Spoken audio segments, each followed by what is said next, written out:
This story is only a product of RVC's imagination. Any similarities to actual events and people are only mere coincidence. Furthermore, this story should not be shared to any social media platforms without RVC's consent. Thank you.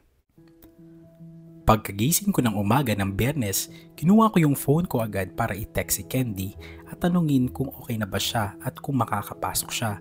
Pero may text na pala siya sa akin na hindi siya makakapasok kasi hindi pa rin siya magaling. Nasabihan na daw yung professor namin. Nag-reply na lang ako na magpagaling siya at huwag mag-alala kasi okay na yung practice set namin. Hindi ko din kasi nasabi sa kanya kagabi na natapos na yung finalization. May isa ding text galing kay Kuya David. Bumati siya ng magandang umaga at nagtanong anong oras yung punta ko ng school. Napaisip ako kung bakit siya nagtanong. Nag-reply na lang ako na alas 9 pa ang pasok ko at baka alas 8 nandun na ako. Bumangon na ako at tinulungan si Tia Lori para makaalis na din siya agad papuntang palengke. Nang matapos ay naligo na ako at kumain na din ng agahan. Sinuri ko na din yung mga gamit ko para walang maiwan lalo na yung practice set namin ni Candy at yung kanyang laptop. Paglabas ko sa bahay ay biglang may dumating na Land Cruiser na sasakyan. Alam ko kung kanino yung sasakyan at tama nga ako nang bumaba ang driver nito. Si Kuya David yon. Executive na executive yung datingan ni Kuya David. Pinagtitinginan siya ng mga kapitbahay namin lalo na yung mga dalaga sa amin. Lumapit naman siya sa akin. "Good morning, cute," nakangiting sabi niya. "Good morning, kuya. Anong ginagawa mo rito? May naiwan ka ba?" Tanong ko naman na may pagtataka. "I'm here to fetch you para ihatid ka sa university," sabi niya nakangiti. "Ha? Kuya, ang aga mo.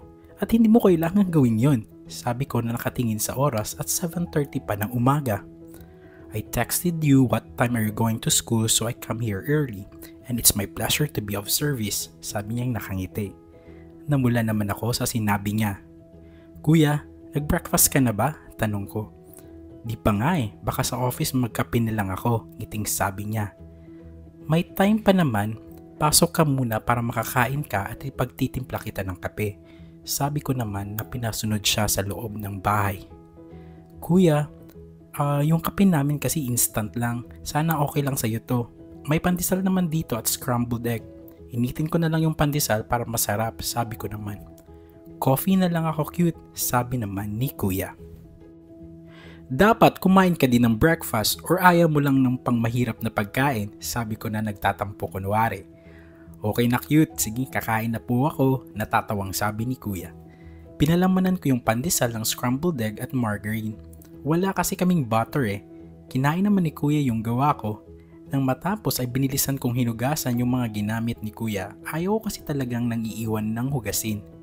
Nang makabiyahe na kami ay tinanong ko siya kung anong oras magsisimula trabaho niya. Flexible naman daw yung oras niya. Sa bagay, siya naman ang boss. Napapatingin ako sa kanya habang nagmamaneho siya. "May dumi ba ako sa mukha, cute?" tanong niya na natatawa. "Wala naman, kuya. Actually, gusto ko lang tanungin kung bakit mo to ginagawa. I mean, yung paghatid at pagsundo mo sa akin," tanong ko sa kanya. "Gusto ko lang naman makipagkaibigan, cute, at mas makilala ka pa," ngiting sabi niya. "Di naman kailangan sunduin ako kung gusto mo akong maging kaibigan. May number na tayo sa isa't isa. Pwede na tayong mag-usap sa pamamagitan nun," sabi ko naman. "Oo naman, pero hayaan mo na ako, cute," sabi niya na nakangisi. Di na lang ako kumibo at tumingin na lang sa daan. Nang makarating na ako sa university ay bumaba na ako. Nagpasalamat ulit ako sa kanya. Ngumiti naman siya at nagsabi na mag-aral daw ako ng mabuti. Nang makaalis na si kuya ay pumasok na ako at naglakad na papuntang room namin. Nang araw na iyon, naipasa na namin yung first phase ng practice set. Yung second phase naman ay ipapasa namin sa susunod na linggo. Naging abala naman kami sa lahat ng subjects namin. Nagpadala na din ako ng mga mensahe kay Candy para tanungin siya kung kumusta na siya. Wala pa din kasi siyang sagot sa text ko noong umaga. Pati din daw sila Luis at Shane ay wala ding natanggap na sagot kasi tinanong din nila ito tungkol sa kalagayan nito. Natapos na ang lahat ng subjects namin nang magpaalam si Shane na uuwi na siya ng maaga. Si Luis naman ay pupunta sa opisina ng papa niya kasi pinapupunta ito. Ako naman ay pupunta ng palengke para tulungan si Tia Lori. Wala namang assignments at isa pa Sabado na kinabukasan. Sa buong weekend, wala ako natanggap na mensahe kay Candy pero tinetext ko pa rin to. Si Kuya David naman ay pupunta daw ng Tagaytay para makipagkita sa isang client. Yun lang yung huling mensahe ni Kuya at wala na akong ibang natanggap na galing sa kanya. Naisip ko na lang na baka masyadong abala ito. Sumapit na ang Lunes at pareho pa rin ang ginagawa ko bago ako pumunta ng university. Wala pa din akong natanggap na mensahe kay Kuya David at di naman din niya ako sinundo. Mas mainam din yon kasi nakakahiya na sinusundo ako sa bahay. Pero hindi ko alam pero may konti akong inis bakit di siya nagparamdam. Wala naman akong karapatang mainis pero ewan ko ba. Nag-text naman si Candy at nagsabi na makakapasok na siya kasi okay na daw siya. Humingi din siya ng paumanhin sa di pagsagot sa mga text namin kasi di daw siya nagbukas ng cellphone sa buong weekend para makapagpahinga. Sumagot naman ako sa kanya na masaya ako na magaling na siya at excited na akong makita siya. Nang dumating na ako sa room ay nakita ko na ulit si Candy na nakikipag-usap kay Luis at Shane. Nang makita niya ako ay bigla itong napasigaw ng maarte. "Bestie, I miss you," sabi niya at tumakbo papunta sa akin. "Candy, maligayang nagkita tayo ulit. Huwag kang maglilikot baka mabinat ka. Parang pumayat ka pa naman," sabi ko. "Talaga ba, bestie? Maybe this is the result of eating healthy foods buong weekend," sabi niya na maarting natatawa. "Basta Candy, ingatan mo lagi sarili mo ha. Kung di mo kaya, huwag na pumasok, okay?" Sabi ko naman. "Ang sweet naman ng bestie ko," maating sabi niya ulit. "Sweet naman din kami ah. Bakit siya lang ang sinabihan mo?" Nagkukunwaring pagtatampo ni Luis. "Ewan ko sa'yo Luis, buti na lang talaga gwapo ka," sabi naman ni Candy kay Luis. Tumahimik si Luis at namula. Alam na alam talaga ni Candy paano papatahimikin si Luis. Well, man of few words din naman itong si Luis eh. Wala na masyado kaming ginawa sa araw na iyon. Nakakuha naman kami ni Candy ng 95% sa practice set namin. Puro discussions lang sa lahat ng subjects ng araw na iyon. Nang uwian na, kailangan na daw umuwi ni Candy at magpahinga na. Sabi din niya na bukas na lang daw kami magsisimula sa second phase ng practice set. Pero bago siya umuwi, may sinabi siya sa amin. "Oh my God! I almost forget. In 2 weeks, it will be my dad's birthday. You are all invited," sabi ni Candy. Nakinuha ang invitation card sa kanyang bag. Nakalagay na Sabado iyon. Sabi naman ni Candy na kailangan ng formal outfits for the event. "Thank you Candy, I will be there," sabi ni Luis. "Nako, excited na ako. Last year was an extravagant party," sabi naman ni Shane. "Nako, nakakahiya namang pumunta Candy kasi wala akong formal outfits eh," sabi ko naman. "Ano ka ba James, pwede kita pahiramin no? May mga kasya naman siguro sa'yo dun. Magkasing tangkad lang kayo ng kapatid ko. Anyway, within the week, punta tayo sa bahay para magsukat ka," sabi ni Luis sa akin. "Salamat Luis, sige pupunta ako," sabi ko naman. "Yay! The 3 of you will have your exclusive table. I will be seated naman sa table ng family ko, but pupuntahan ko kayo sa table nyo. Please don't lose the invitation cards kasi you need to present it so you can join the party. I am so happy," excited at maarte na sabi ni Candy. "Basta Candy, magpahinga ka at kumain ka ng marami para bumalik yung laman mo," sabi ko naman. "Ano ba bestie? Nagiging tunog Kuya Marco ka na. O siya, I will be get going na. See you tomorrow guys," maarting sabi ni Candy. Nagpaalam naman kami sa isa't isa. Pumunta naman ako sa sakayan. Pupunta ako sa palengke kung saan nagtitinda si Tia. Habang naghihintay ng jeep na masasakyan, iniisip ko yung birthday party ni Tito Miguel. For sure maraming mga prominenteng tao doon. Di pa naman ako sanay. Naputol na lang yung pag-iisip ko nang biglang may umakbay sa akin. "Hey cute, uwi ka na ba?" Si Kuya David na nakakabay na. "Oh, ikaw pala kuya. Hindi pa eh, pupunta pa ako sa palengke. Bakit ka nandito? Tapos na ba trabaho mo?" Tanong ko naman sa kanya. "Galing ako sa isang client meeting at naisip ko na puntahan ka. Buti na lang nakita kita dito," sabi naman niya. Nang may humintong jeep ay nagpaalam na ako sa kanya. "Sige kuya, sasakay na ako." Bigla naman niyang hinawakan yung balikat ko. "Hatid na kita cute," seryosong sabi niya. "Huwag na kuya," sabi ko naman. "Sige ka, magtatampo ako. Isa pa, gusto ko din makita yung palengke kung saan kayo nagtitinda," sabi niya.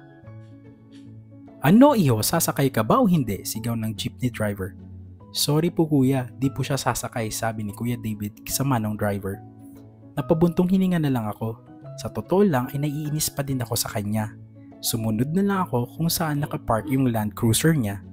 Katulad din ng dati, sinabi ko sa kanya yung address ng palengke para maset niya sa Maps application niya. Habang nasa biyahe, wala kaming imikan. Wala din kasi ako sa mood magsalita. May mga pagkakataon na nakakaramdam ako na tumitingin siya sa akin. Yung tingin ko naman ay nasa harap lang. Para akong girlfriend na may toyo. May problema ba? Tanong niya sa akin pagkatapos niya tumingin ulit. Wala, baka pagod lang ako kuya, tipid kong sabi. Di na lang siya nagsalita at nagpatuloy sa pagmamaneho. Pagkadating namin sa palengke ay sinabihan ko si kuya na aalis na ako at nagpasalamat na din. Hindi ko na hinintay na makasagot siya. Lumabas na ako at naglakad ng mabilis papuntang looban ng palengke. Di naman ako nag-iinarte pero sana tigilan niya na itong ginagawa niya kasi baka di ko mapigilan at ma-fall na ako. Ayokong mag-expect at ayoko nang mainis kahit wala naman akong karapatan. Alam ko naman na gusto niya lang makipagkaibigan pero unti-unti akong nahuhulog dahil sa mga pinaggagawa niya. Nang makarating na ako sa pwesto namin ni Tia Lori ay nagmano na ako sa kanya at nagsimula ng tumulong. Anak, sana dumiretso ka na lang sa bahay para makapagpahinga ka, sabi ni Tia Lori. Okay lang po Tia, masaya po akong tumulong sa inyo, sabi ko naman. Okay lang naman ako dito, di naman mabigat mga gawain dito, sabi ni Tia. Gusto ko na din dito Tia kasi isipin ko na lang ito na break ko sa pag-aaral, sabi ko naman. Napangiti naman si Tia Lori, maya-maya nagulat naman siya nang makita si Kuya David. Anak, bakit nandito ka? Tanong ni Tia Lori na may halong pagtataka. Napatingin ako sa kanya pero hindi ako ngumiti. Hinatid ko po si James tita, dumaan lang din ako para magpakita sa inyo. May tutulong po ba ako? Nakangiting sabi ni Kuya David kay Tia. Naku anak, di bagay sa iyo ang magtinda ng isda, natatawang sabi ni Tia. Marami namang napapatingin kay Kuya. Mas lalo akong naiinis na marami nagpapakyut sa kanya. Lalo ko siyang di pinansin. Inabala ko na lang sarili ko sa mga nagtatanong tungkol sa paninda namin. Tita, okay lang po ba talaga na magstay ako dito? Gusto ko kasing may experience, sabi ni Kuya David kay Tia Lori. Ikaw bahala anak, sagot naman ni Tia. Marami namang lumapit sa amin para magtanong ng panindang isda at para magpapansin kay Kuya David. Lalo talaga akong nainis. Nang may bumili, si Kuya David din nagtimbang ng isda. Hinawakan niya talaga ang mga iyon. Nagtawanan naman yung ibang nagtitinda at yung mga bumibili kasi halatang hindi siya sanay. May isang babaeng customer na parang hinawakan pa yung kamay niya at nagtatanong ng napakaarte. Ngumiti lang si Kuya David na parang nag-i-enjoy. Naiinis na talaga ako. Sabi ko na lang kay Tia na uuwi na ako kasi biglang sumakit ang ulo ko. Kumunot naman ang noo ni Kuya David nang marinig at tumingin sa akin. Sabi na lang ni Tia na umuwi na ako at magpahinga. Sinabihan din niya si Kuya David na umuwi na para makaligo na at di mangamoy isda. Hindi ko na hinintay yung sagot ni Kuya kay Tia at naglakad na ako ng mabilis para di niya ako masundan. Nakasakay naman ako ng tricycle at sinabi kong huwag nang mag-antay ng ibang pasahero at magbabayad na lang ako ng extra. Sumunod naman si Manong driver. Pagdating ko sa bahay ay nagbihis na ako. Buti na lang at hindi ako sinundan ni Kuya David. Sa isip-isip ko ay baka umuwi na din iyon. Pagka-check ko ng phone ko ay wala namang kahit isang text. Nag-browse lang ako ng mga bagay-bagay sa internet. Kahit hindi talaga masakit ulo ko ay gusto ko munang umidlip saglit para mawala din yung inis ko. Mga bandang alas 6 ng gabi ay nagising ako na may kumakatok sa silid ko. Si Tia Lori iyon. Humingi ako ng paumanhin sa kanya kasi di ako nakapagluto. Plano ko lang talagang umidlip saglit. Sabi naman ni Tia Lori ay may pagkain na at bumaba na ako para makapaghapunan na. Sabi ko naman ay susunod na ako. Baka bumili na lang si Tia Lori sa palengke kasi ang alam niya talaga na masakit yung ulo ko at naiisip na niyang di ako makapagluto. Nang bumaba ako ay nagkulat ako nandoon sa hapagkainan si Kuya David. James, are you okay na ba? Tanong niya na may halong pag-alala. Okay na ako kuya. Bakit ka nandito? Sabi ko naman. Ano bang klaseng tanong yan anak? Ikaw talaga.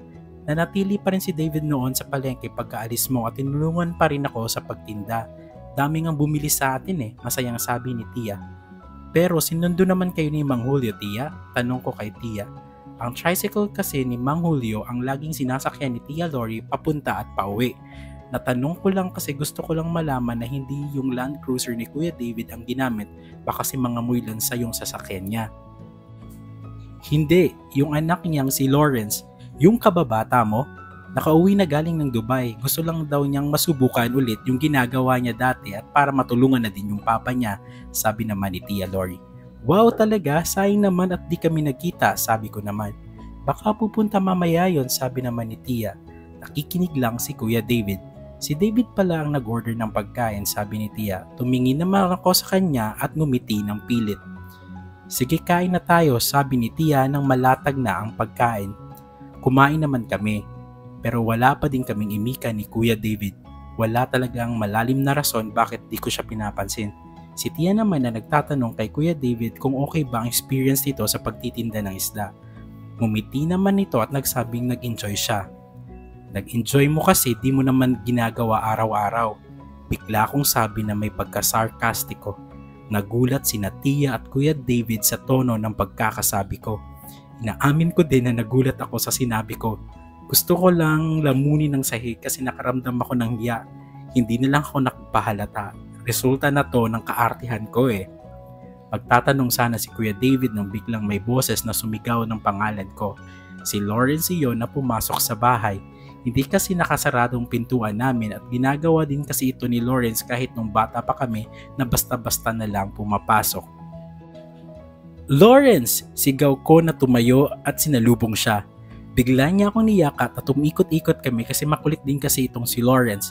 Nakita ko si Kuya David na tumingin lang sa amin at parang may inis akong nakikita sa expression niya. Halika Lawrence, kain tayo, paanyaya ko sa kanya. Sige ba? Uy pare, makikikain ako ha, sabi naman ni Lawrence kay Kuya David. Sure pare, tipid na sagot niya. Hindi ko na sila pinakilala sa isa't isa kasi nagpakilala naman daw sila sa may palengke noong pauwi na si Tia Lori.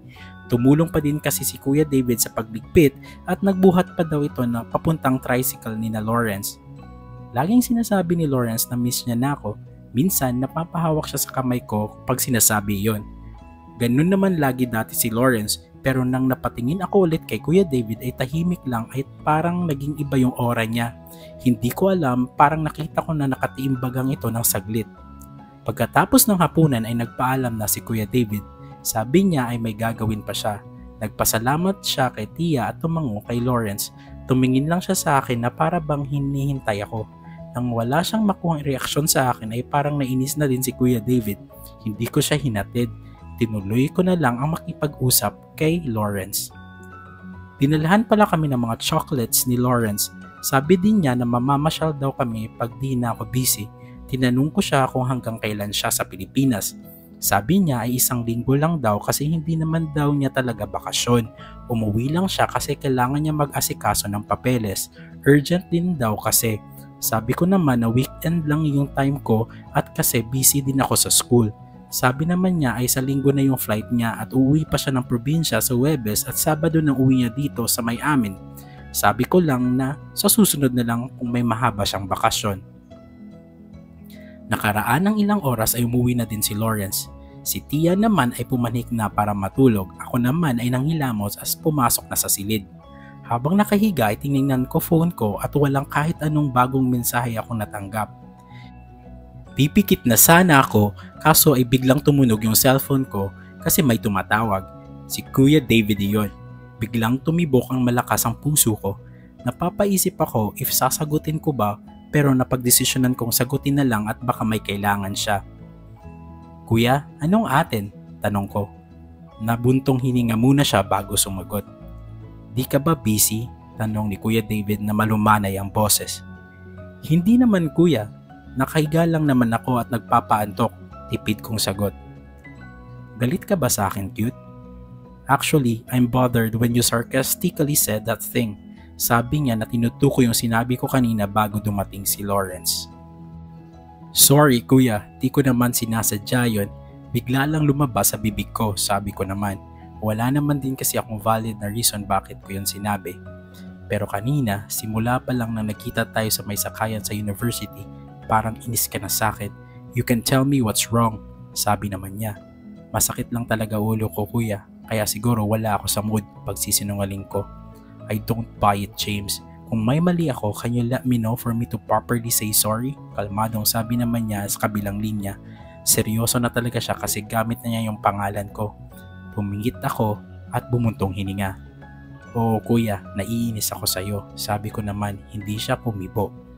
Wala naman akong karapatan mainis, pero naiinis kasi di ka nagparamdam buong weekend. Alam kong nakakatawa ito since nagtanong ka at gusto mong maging honest ako sa'yo. Ayan, yun ang totoo. Sabi ko naman na namumula ng pisngi pero mahina at kalmado ang boses. Hindi pa din siya kumibo sa kabilang linya. Napapahiya na talaga ako. Kasalanan ko din naman kasi.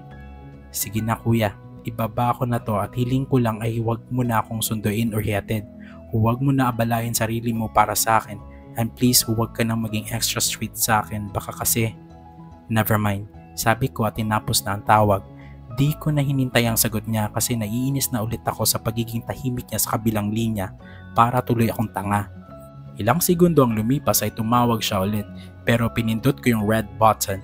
Tumawag siya ulit at yun pa din ang ginawa ko. Sa isip-isip ko hindi ka kikibo-kibo at ngayon tatawag ka.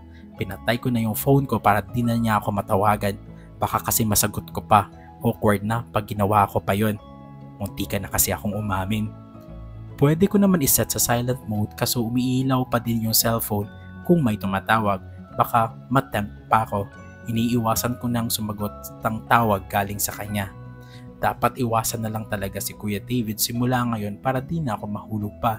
Pinipilit ko na lang na pumikit ngunit di pa rin ako makatulog. Nakatulog kasi ako kanina at iniisip ko din si Kuya David.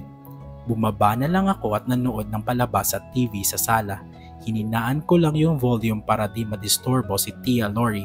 Na mag-alas 2 na ng madaling araw ay dinalaw na ako ng antok kaya pinatay ko na yung TV at pumasok na sa silid ko. Umiga na ako at nakatulog na ng tuluyan. Nagising ako ng alas 5 ng umaga. Seryoso na talagang masakit yung ulo ko. Ikaw ba naman yung walang tulog? Bumangon pa rin ako kasi maaga ngayon ang unang subject ko. Pagkababa ko ay nakita ko na si Tia na katatapos lang magluto ng agahan. Good morning Tia, bati ko sa kanya. Anak, gising ka na pala. Maligo ka na at para makakain na, maaga pasok mo ngayon, sabi ni Tia.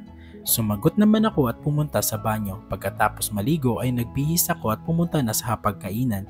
Naipagtimpla na din ako ni Tia ng kape. Mamaya pala Tia, baka di ako makapunta ng palengke at baka matagalan ako sa pag-uwi. Sisimulan na kasi namin ni Candy yung second phase ng practice set namin sa accounting. Sige lang anak, walang problema. Focus ka lang sa pag-aaral mo, nakangiting sabi ni Tia. Tia, huwag mong kalimutan yung maintenance mo ha, sabi ko naman. Lagi naman akong umiinom anak sagot naman ni Tia. Pagkatapos ko kumain ay umalis na ako. Nagpaalam na ako kay Tia Lori. Nang makarating na ako sa university ay nakita ko naman ang 3 kong mga kaibigan pero napapansin ko na parang hindi naman maganda ang pakiramdam ni Candy. Candy, okay ka lang ba? Pag-aalalang tanong ko. Honestly bestie, hindi masyado, sabi naman niya. Nanibago ako kasi wala masyadong arte yung pagkakasabi niya. Sinabihan na namin niya na umuwi na at baka mag-pass out ulit, nag-aalalang sabi ni Luis sa akin. Ano ba guys, I am well okay, don't worry, this is just manageable, sabi ni Candy.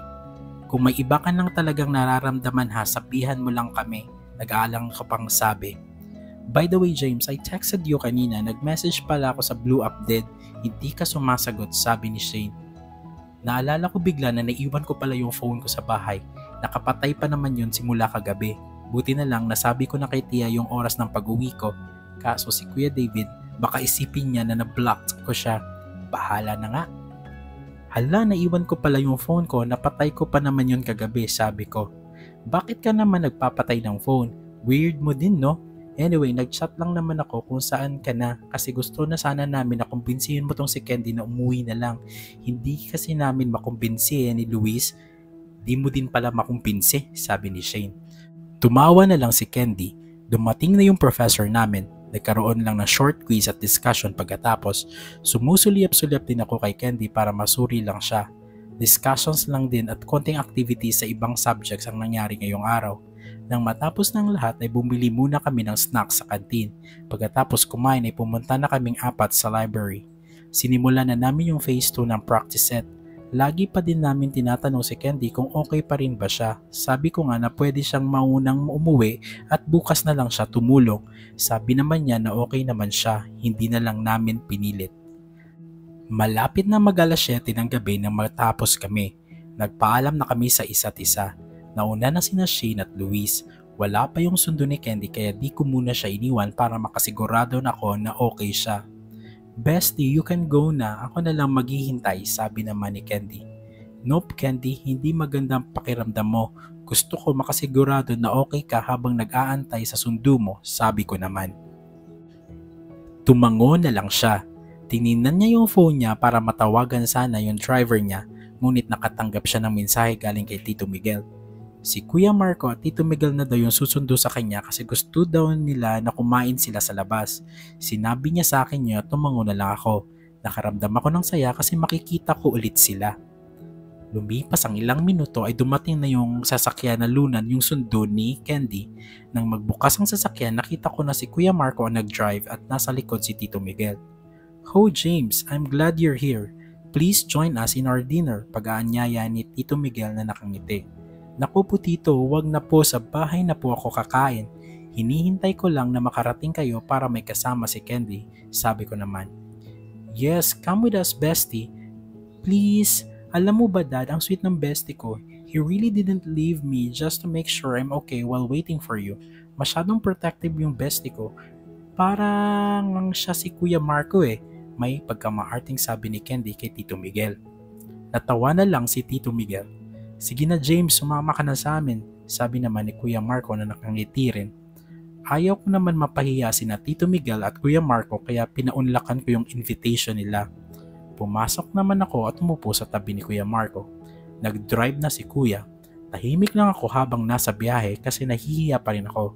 Si Candy naman ay tinatanong ni Tito Miguel kung okay ba pakiramdam nito, halatang nag-aalala ang boses ni Tito Miguel. "By the way James, hingin ko na din pala yung number mo mamaya at ibibigay ko yung sa akin para may contact ka sa akin in case na kailangan mo tumawag kung may emergency," nakangiting sabi ni Kuya Marco habang nagda-drive. "Sige po kuya, ibibigay ko sa'yo," sabi ko naman. Alam ko naman anong ibig sabihin niya sa emergency, katulad ito na nangyari kay Candy noong nakarang araw na nahimatay na lang. "That is a good idea Marco. I will also ask your number James. I hope you don't mind," sabi naman ni Tito. "Sure po Tito, ibibigay ko din po mamaya," sabi ko naman. "Dad and Kuya, I will be the one to share it na lang later," maarting sabi ni Candy. "By the way Iho, how are you naman?" tanong ni Tito sa akin. "Okay naman po Tito, busy po kami ni Candy sa phase 2 ng practice set namin," sabi ko naman. "Ikaw lang naman ang busy bestie eh, kasi lagi mong chinecheck ako at lagi mong pinagpapahinga.